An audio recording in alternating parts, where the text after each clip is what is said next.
Hello friends, मी सलोनी. मी तुमच्यासाठी घेऊन आली आहे शालू वेगळ्या पद्धतीने कसा नेसायचा। तुमचा लग्नाचा शालू तुमच्याकडे असेलच, वर्षानुवर्ष तो कपाटात तसाच ठेवण्यापेक्षा तुम्ही त्याचा नवीन पॅटर्नने साडी नेसायचा प्रयत्न करा। नक्कीच तुम्हाला हा पॅटर्न आवडेल। सो आपण स्टार्ट करतोय। तर हा आपण उजव्या पायाच्या वरती टाईट बांधून घेणार आहोत, जेणेकरून की तो प्लीट्सच्या आत म्हणजे मिऱ्यांच्या खाली लपली जाते ती गाठ। सो आपण स्टार्ट करतोय। चेस्टच्या पॉइंट नुसार स्टार्ट करायचा आहे। जर तब्येत बारीक असेल तर 2 इंच फुडून स्टार्ट करू शकतो। शालू हा थोडासा कडक आणि जाड मटेरियल असल्यामुळे आपल्याला काय करायचं आहे, प्रॉपर पिनअप करायचं आहे। आपण जसा नेहमीचा साडीचा पदर काढून घेतो त्याच पद्धतीने आपण साडीचा पदर काढून घेणार आहेत, पण तो पदर आपण डाव्या खांद्यावर न ठेवता उजव्या खांद्यावरती ठेवणार आहे।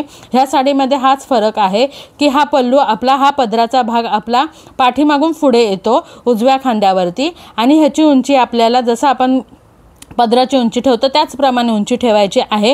गुडघ्याच्या खाली ह्या पदराची उंची ठेवायची आहे, जसं आपली उंची आहे त्यानुसार। आणि काय करायचं आहे, पुढे जर डाव्या खांद्यावरती पदर ॲडजस्ट करतो, सेम उजव्या खांद्यावरती सुद्धा आपण त्याच पद्धतीने पदर ॲडजस्ट करून घेणार आहे।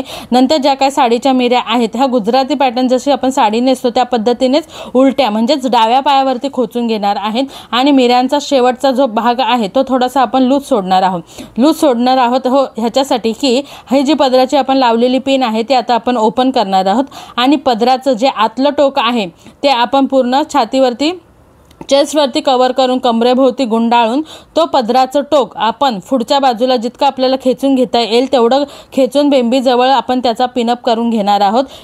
तुम्ही व्हिडिओमध्ये बघताय त्या पद्धतीने हा पिनअप केल्यानंतर आपण साडीचा जो पाठचा भाग आहे, पदराचा जो भाग आहे आपला जो लूज ठेवलेला आपण त्याला आपण आता सेटअप करून घेणार आहोत।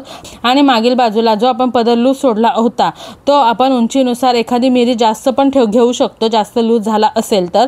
आपण जर उंचीप्रमाणेच ठेवलं तर तेवढी काही गरज नाही लागत। मग मागचा पदर हा आपण जसं आपण प्लेट्स घालून घेतो व्यवस्थित तशा पद्धतीने 1.5 फुटावरती पण आपण प्लेट्स घालून घेऊन आतली बाजूने पिन्स लावून घेणार आहोत। आपली साडी झाली आहे घालून। कशी वाटली तुम्हाला हा साडीचा पॅटर्न? नक्कीच आवडला असेल। तुमचा जर शालू जुना लग्नाचा घरातच असेल आणि तो तुम्हाला नव्याने नेसायचा असेल तर नक्कीच तुम्ही हा शालू पॅटर्न नेसायची पद्धत ट्राय करा। ह्याला म्हणतात फिश कट साडी पद्धत। तुम्हाला नक्कीच आवडला असेल, कमेंट करा, लाईक करा, आणि नेक्स्ट व्हिडिओमध्ये तुम्हाला काय पाहायला आवडेल कमेंट करायला विसरू नका। Bell icon